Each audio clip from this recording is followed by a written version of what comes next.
The last trick-or-treater. Officer Melanie Reeves let out a deep breath, flavored by the last sip of her black coffee. She glanced at the digital clock on her patrol car's dashboard. The neon green digit stood out in the night. 2 minutes to midnight. The Halloween revelry had quieted down, leaving Millbrook streets calm and silent, with a faint scent of wet leaves and charred pumpkins hanging in the air. The radio crackled to life, breaking the silence. All units, we have a report of a lone child trick-or-treating on Elm Street. Possible runaway or neglected child. Any officers nearby, please respond. Melanie frowned, the worry lines etched across her forehead. A kid out this late? She pressed the mic button and responded. Dispatch, Unit 17 here. I'm 2 blocks away from Elm Street. I'll check it out. Copy that, Unit 17, came back through the static-filled response. Be careful. As she turned onto Elm Street, Melanie dimmed her headlights to avoid scaring anyone who might be around. Their light reduced to a soft glow, barely illuminating the road ahead. Dark houses stood like silent sentinels, their jack-o'-lanterns casting weak light onto worn-out porches swaying under the autumn wind. Then she spotted it, a small figure draped in white, a classic ghost costume moving along the sidewalk with a rhythmic rustle against concrete. Melanie pulled up next to the figure and rolled down her window. Hello there, she called softly into the cold night air, her words visible as faint clouds against the dark sky. It's pretty late for trick-or-treating. Are you lost? The figure stopped abruptly and turned slowly toward Melanie. Her breath caught in her throat as she looked into eye holes revealing not innocent eyes, but an abyss of darkness that seemed to absorb all light. I'm not lost, came a voice from beneath the sheet. I'm hungry. Melanie's hand shot toward her holster, but it was too late. The sheet expanded outward, engulfing her patrol car in a ghostly shroud. She screamed in terror as icy tendrils wrapped her, drawing her into an unimaginable darkness. When the morning arrived, worried neighbors found Melanie's cruiser abandoned on Elm Street, its engine still running. The dashboard clock was stuck at midnight. On the back seat lay a child-sized ghost costume neatly folded, still cold to the touch. Melanie was nowhere to be found, trapped in a supernatural world where Halloween never ended and hunger was unending. And next year, when the boundary between worlds thinned again, she would roam the quiet streets with an unquenchable thirst for souls. Always beware of the last trick-or-treater. Masks of desire. Mira's hands moved over the rough hide, her needle catching the flickering candlelight. Her workspace was filled with masks, each one unique in its expression, from joy to sorrow. With Halloween nearing, business was booming. A knock interrupted her work and she looked up, annoyed. Come in, she said, setting aside her current project. The door opened slowly and a tall figure appeared. Are you the mask maker? He asked in a gravelly voice. Mira nodded, studying him carefully. What can I do for you? The man stepped into the light, and Mira gasped. His face was completely smooth without any features. I need a face, he croaked. Mira's heart pounded. She'd made masks for all sorts of people, but this request was something else entirely. I'm not sure I can help, she admitted. The man clenched his fists at his sides. You must. Your work is famous. Your masks don't just hide. They change. Warily, Mira pointed toward her collection of masks on display along one wall. Maybe one of these would suit you. No. The rejection echoed through the room. I need something real. Something alive. His words sent a shiver down Mira's spine. This request was dangerous. Please, he begged, reaching out to her. I'll pay whatever it takes. Mira hesitated. A part of her wanted to refuse, but another part wondered if she could actually do it. Could she make a living mask? Fine, she finally agreed. But you have to wear whatever mask I make for you. No exceptions. The man nodded. All night long, Mira worked on the mask using every bit of skill and magic she possessed. She added strands of hair into the leather, chanting ancient spells, and mixed her blood with the paint. As the sun rose, she held up the finished mask, an incredibly detailed replica of a human face. The man trembled with excitement. "Is it done?" "Yes," Mira replied. "But remember your promise." She carefully placed the mask onto his featureless face and watched as it melded into his skin, becoming indistinguishable from the flesh and bone. A scream filled the room, a mix of pain and pleasure. Mira watched as eyes, a nose, and lips formed on his face. Once it was over, a good-looking young man stood before her in awe of his new face. "It's perfect," he whispered in wonderment. "I'm complete." Mira gave him a sad smile. "I'm glad you're happy, but remember, this mask can never be removed." He looked confused at her words. "What do you mean?" "This is my face now." "No," Mira corrected him gently. "It's still a mask, my work, and it will always listen to me." With a snap of her fingers, his new face began to melt away. Terror widened his eyes as he desperately attempted to stop the process. "Stop!" he cried out. "Change it back!" But there was no going back. His newly formed features disappeared, leaving angry scars in their place. "The price," Mira whispered, "has been paid." She ignored the stranger as he ran off screaming into the morning light. Picking up another piece of leather, she got back to work. Halloween was coming soon. There would be more customers, more faces to make, more debts to collect. The pumpkin patch. Eric's boots dug into the wet ground, making a squelching sound with each step. The chilly October wind reddened his cheeks as he surveyed the pumpkin patch. The field was strewn with large orange gourds tangled in twisted vines. He checked his watch. It was 6:30 and the sun had set, leaving a sky filled with deep colors. A shiver ran through him, not entirely from the cold. "Always late," he muttered, picking up his shears. Halloween was only hours away, and he always had latecomers looking for last-minute pumpkins. A twig snapped behind him, and the adrenaline surged through his veins. His heart pounded as he turned around. He saw nothing but shadows and swaying cornstalks. He laughed nervously. As Eric bent to check a particularly round pumpkin, a whisper carried on the wind, making him stop in his tracks. "Join us!" Eric recoiled instinctively, nearly tripping over a vine. "Who's there?" he asked the darkness, never getting a reply. His hand flew to his flashlight and he turned it on with shaking fingers. The beam revealed nothing unusual, just pumpkins with carved faces glaring back at him under its light. "Wait, carved faces?" Fear trickled down Eric's spine. These pumpkins were supposed to be uncarved. Yet as he moved the flashlight across the field, numerous jack-o'-lanterns stared back at him, their eyes glowing unnaturally, their mouths twisted into evil smiles. "Join us, Eric." The whisper seemed to come from everywhere in the patch. Terror welled inside him as Eric turned around frantically. The pumpkins came alive, their expressions changing right before his eyes. Eric tried to run but found himself stuck in place as the vines wrapped around his ankles like snakes digging their thorns into his skin. "No!" he screamed, struggling against the vines in vain. He was being pulled toward a pumpkin with a wide mouth filled with sharp teeth. His scream echoed as he was pulled closer to the open mouth. The pumpkin's skin peeled back, revealing a horrifying sight of squirming shapes inside it. "Please," he begged through tears, "help me." No one came, and his pleas were lost in the wind. As Eric was dragged into the pumpkin's jaws, the last thing he saw was his own terrified reflection in its eyes. The pumpkin shut with a wet squish, leaving an unsettling stillness behind. Then another jack-o'-lantern appeared, bearing Eric's terrified expression on its carved face, waiting along with the others for the next unsuspecting victim to stumble upon this cursed patch. After all, the harvest had only just begun. Shadows in the cornfield. Autumn's crisp scent of decaying leaves wafted through the air, crunching under Gracie's boots as she walked. The once thriving cornfield lay neglected, its stalks withered and lifeless, their dry rustling carried by the wind.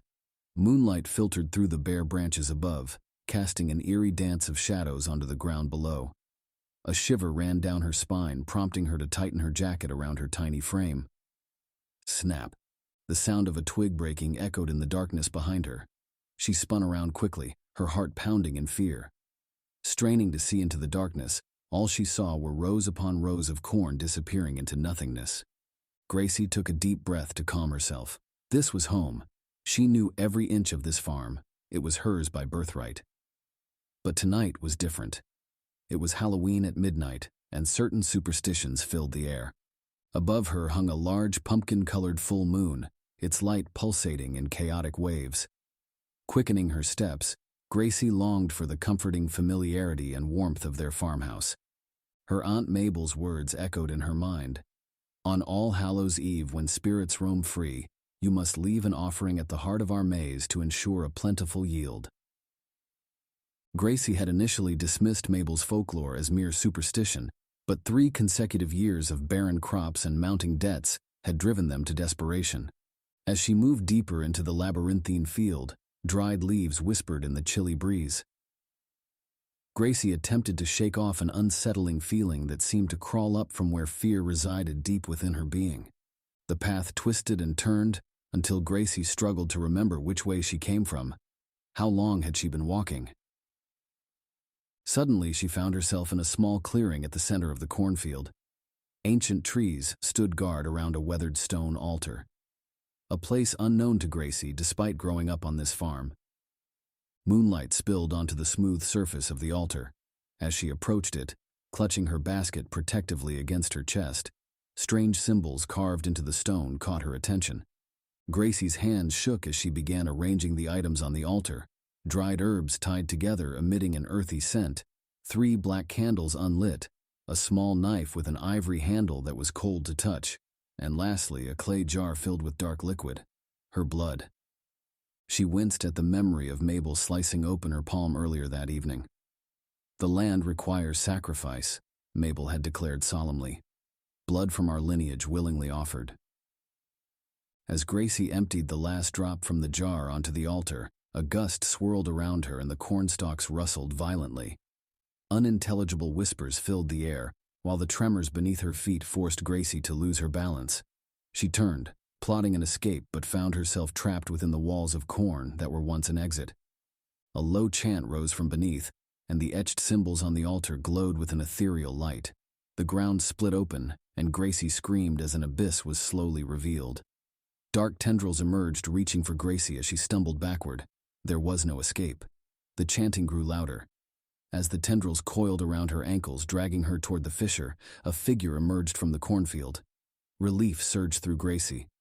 "Aunt Mabel, help!" she cried out. But Mabel merely smiled, her eyes glinting ominously. "The harvest must be fed, dear. It has been so for generations." A wave of horror washed over Gracie as she realized she wasn't there to save their farm.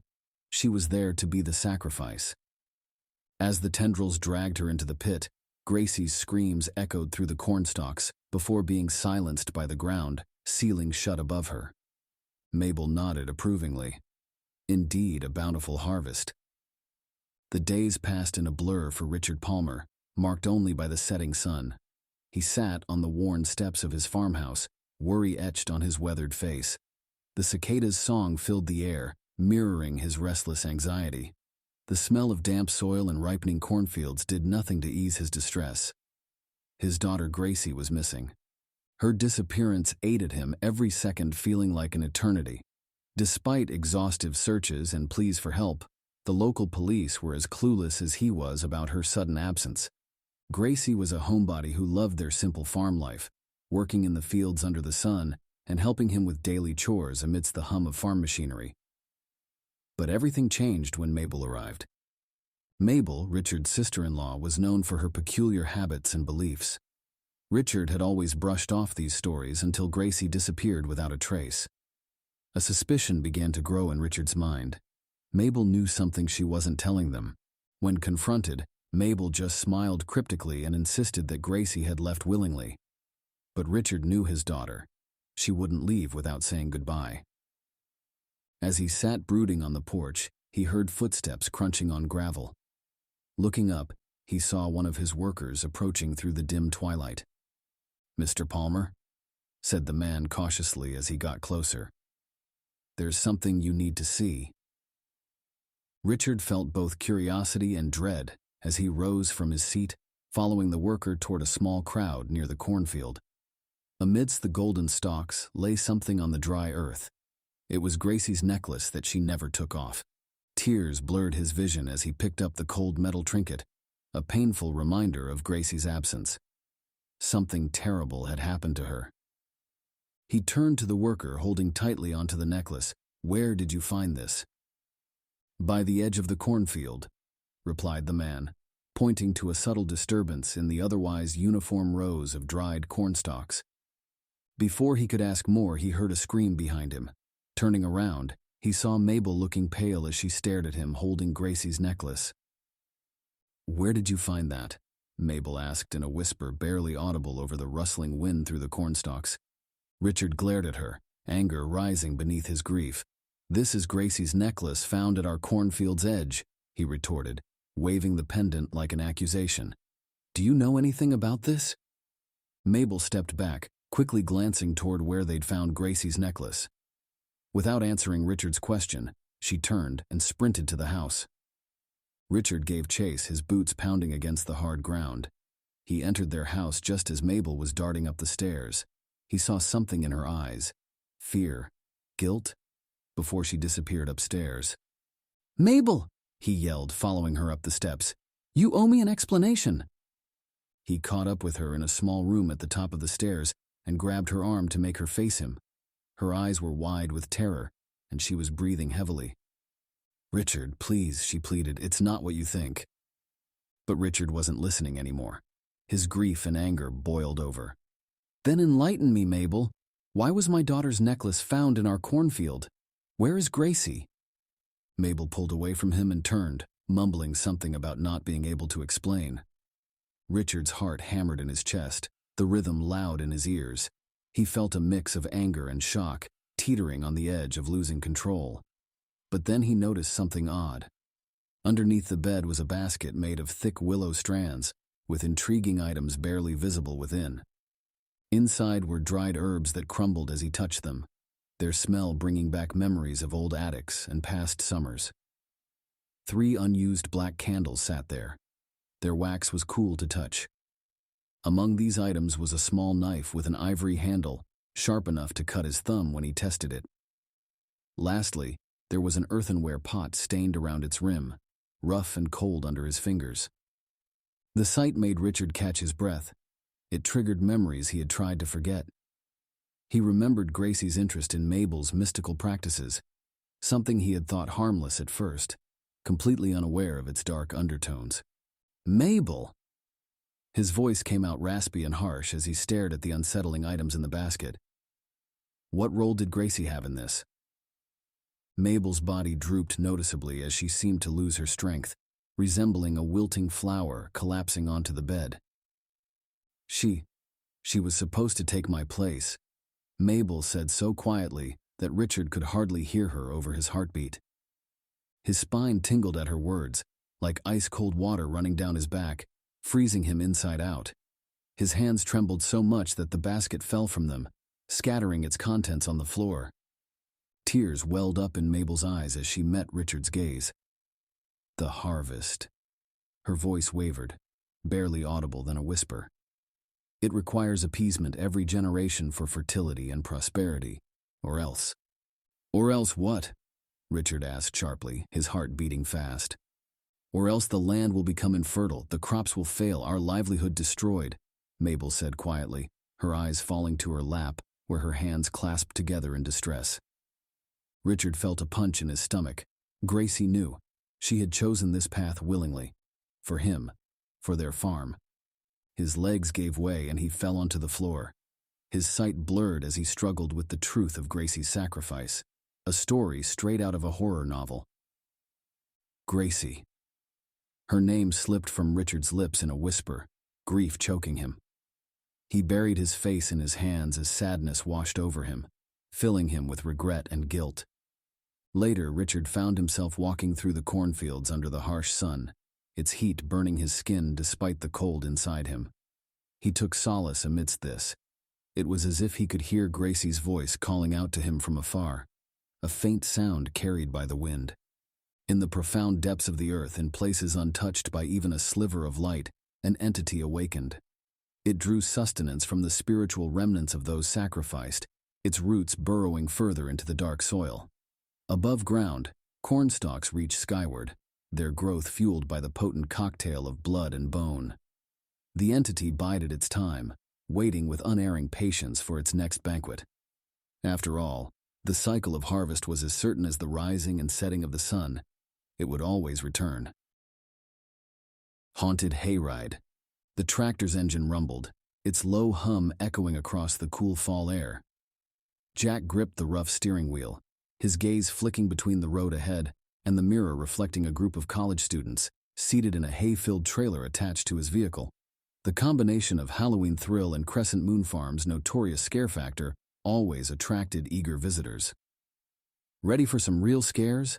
Jack called over his shoulder. Excited cheers filled the air, their anticipation palpable. Jack grinned as he guided the tractor into a cornfield maze. Tall cornstalks stood like silent guards around them, their leaves rustling under the watchful eye of a full moon that cast eerie shadows on everything it touched. Suddenly, a scream cut through the night. A chuckle escaped from Jack. This was part of the act he helped set up himself. More screams followed as actors disguised as monsters popped out from within the maze, causing nervous laughter among the audience. But halfway through the chilling ride, something shifted. The laughter turned anxious, and fear seemed to permeate every sound behind him. Confused, Jack checked his rearview mirror, attempting to figure out what was happening. "Stop, you're hurting him." A girl's voice rose above everything. Fear swept over Jack. This wasn't part of the plan. He hit the brakes hard and jumped down from his seat, running toward his frightened passengers. "What happened?" The group's terrified stares focused on a figure standing ominously over someone on the ground. "Hey!" yelled Jack. "Back off!" But when it turned around, he found himself face to face with an actual monster, twisted limbs ending in sharp claws, and a face that seemed to shift under the moonlight. "Fresh meat," the monster growled before lunging at him with surprising speed. Its sharp claws tore open Jack's chest. Jack collapsed to the ground. The students scattered, disappearing into the maze while more monstrous figures emerged from the shadows. As Jack lay bleeding on the ground, he wondered how long these creatures had been hiding in his fields. How many missing persons reports had he dismissed as pranks or runaways? Suddenly, a roar of engines broke through the chaos and a group of ATVs stormed onto the scene. Spotlights illuminated men and women dressed in tactical gear and armed with strange glowing weapons. "Secure this place," someone ordered. "Find their lair." As his vision began to blur, Jack's last thought was filled with regret. Crescent Moon Farm wasn't just home to a haunted hayride gone wrong. It was a hunting ground where they'd all unknowingly played bait. Days later, Crescent Moon Farm was deserted. Yellow police tape and warning signs about a supposed gas leak-induced mass hallucination marked every entrance.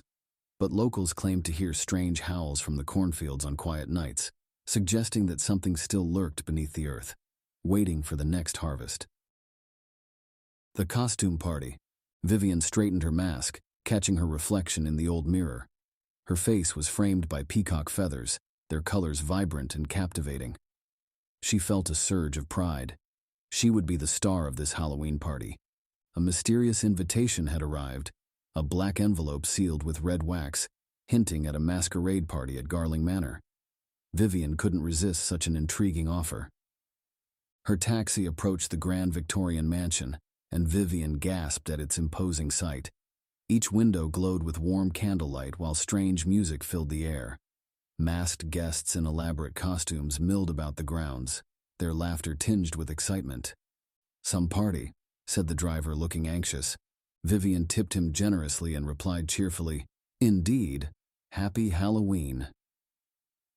She walked up to Garling Manor, enjoying the attention her costume garnered.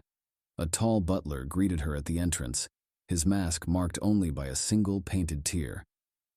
"Welcome," he said solemnly as he bowed low. "Please join our festivities." Inside was a hive of activity. Vivian made her way through the crowd of guests, dressed in elaborate costumes. She passed by a skeleton gracefully twirling with a woman whose body appeared to be engulfed in flames, and a group of revelers wearing animal masks and letting out wild beast-like laughter. A waiter handed Vivian a glass of deep red wine that warmed her up and loosened her inhibitions. The music pulsed stronger, the sights and sounds enveloping her. Vivian lost track of time as she danced until exhaustion overtook her, flirted with anonymous partygoers, and sipped on glass after glass of wine. But once the clock struck midnight, everything shifted. The music stopped and Vivian blinked against the abrupt silence filling the room. "Dear guests," announced a voice from above. A figure wearing a horned mask stood on an overhead balcony, arms spread wide. "The time for our grand unmasking has come." Excitement filled the air as masks began to fall, but Vivian's anticipation quickly turned into fear. The man beside her was a real skeleton, his bones rattling as he grinned at her. The woman made of fire exploded into flames, her body continuously reshaping itself. The group in animal masks transformed into grotesque creatures. Vivian attempted to remove her mask, but it wouldn't budge. "What's wrong?" asked the horned figure now next to her. His mask vanished, revealing a strangely attractive face. "Isn't this what you wanted? To stand out?" He gestured toward a mirror where Vivian saw herself changed. Feathers grew from her skin, and her eyes reflected bird-like qualities. "Welcome home," he whispered ominously. As she lost consciousness, Vivian realized that this wasn't just a costume party, but a sinister initiation ceremony for new members. In the following days, missing persons reports piled up on detectives' desks, featuring Vivian's smiling face among them. Another Halloween mystery. Yet, somewhere hidden, a new creature had been born. Part woman, part peacock, entirely predator.